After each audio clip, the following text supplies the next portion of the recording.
Hello everyone, I am Jaideep Lokur. Today we are going to talk about roles in SAP and the statutory requirements, how they are met within SAP. You must be remembering earlier we talked about the first 3 points. Now we will talk about the fourth and fifth point, roles and authorization. In any organization, you are having various departments, sales, finance, manufacturing, and so on. And each department has its own business process, and these all business processes are integrated, and these business processes are executed by the people within that department.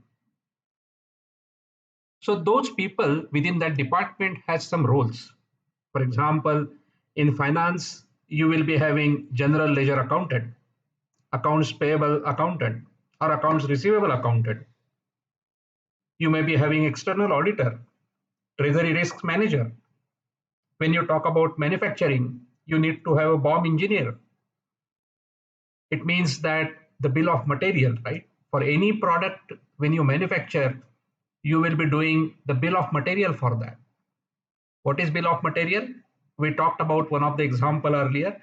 If you are having a finished product as pump, your bill of material may be shaft, bearings, casing, impeller, and so on.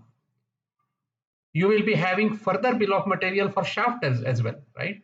You will be having raw material for that shaft, right? And then probably you might have some operations you will be doing onto it, right?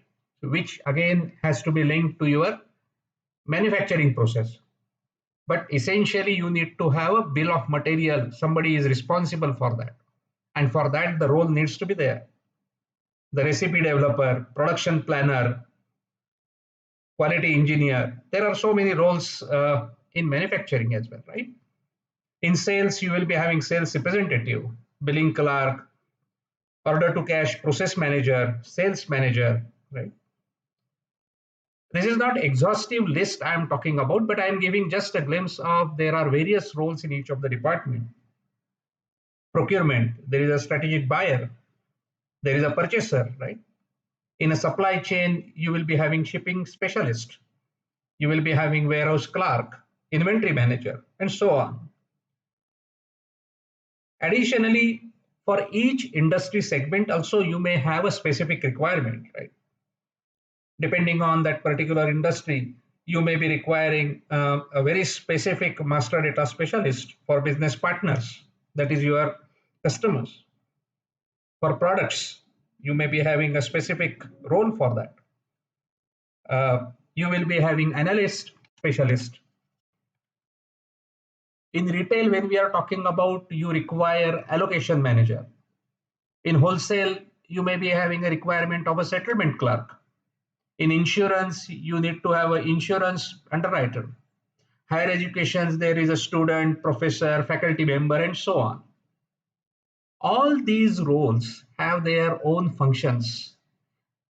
For example, if a sales we are taking about, you you may be creating the sales order, you may be changing the sales order, or you may be displaying the sales order.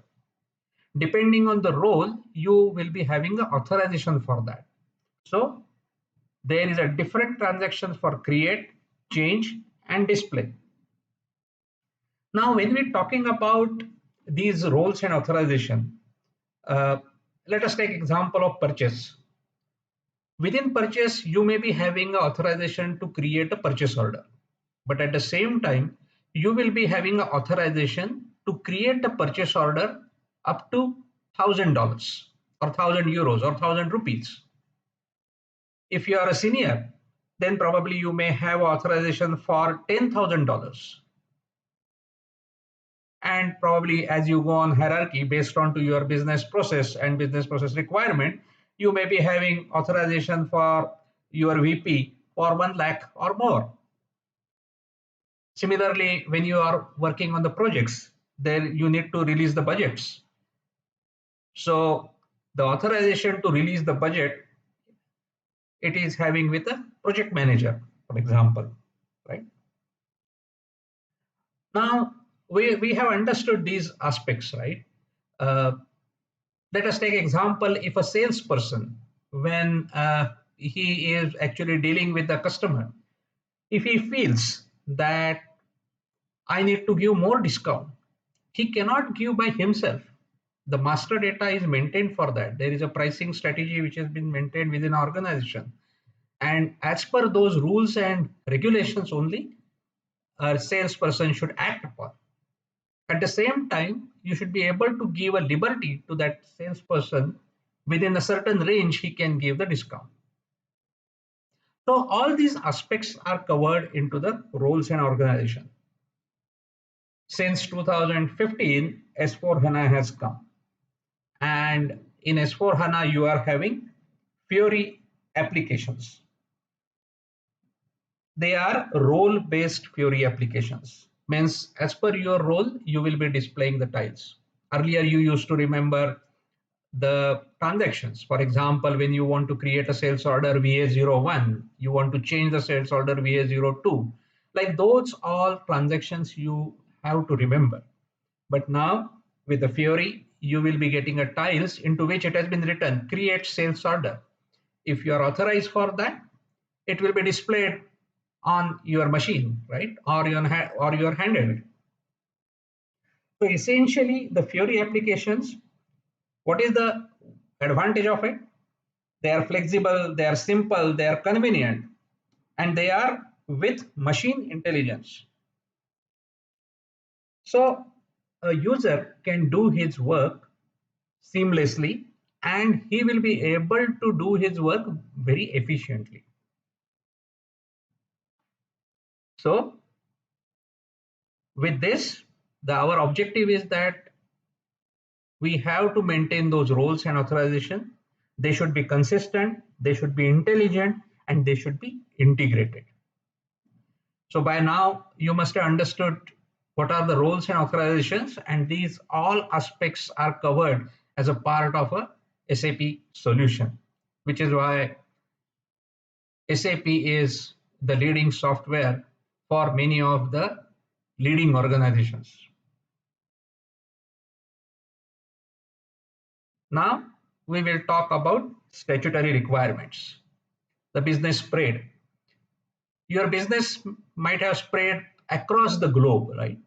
So there are various requirements, the statutory requirements for respective country. In Europe, there are various countries. For each country, you may have a different needs. In US, you may have a different needs. In India, you may have a different need, right? So you need to set up all the statutory requirements, legal requirements within your system so that you are compliant. You will be having a domestic business, you will be having an export business, different rules are there.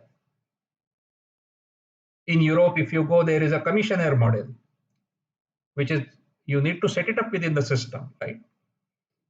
When you go for basically India, you need to have a country India version, wherein probably based on to your product, customer, whether the plant is situated into the ACC zone, you will be having a different tax rates, and you should be able to get them by the system, right? So those are all aspects you should be able to set it up within one box. You are having many countries. For all those countries, you should be able to set up those all rules into one systems and compliant. Another aspect is a payroll, right? You are paying to your employees. So that payment should be based on to the law of that particularly land, and all those aspects you need to set it up, and you should be compliant of that angle as well. So it is very essential that the local statutory and legal requirements are met. The taxes and duties are calculated as per the law of the land, and these aspects are very well covered as a part of SAP, and you are compliant legally. And that is also another reason why the organizations are going for SAP as ERP. So we talked about fourth and fifth point today. In our next video, we will continue on the next point. Till then, bye and thank you.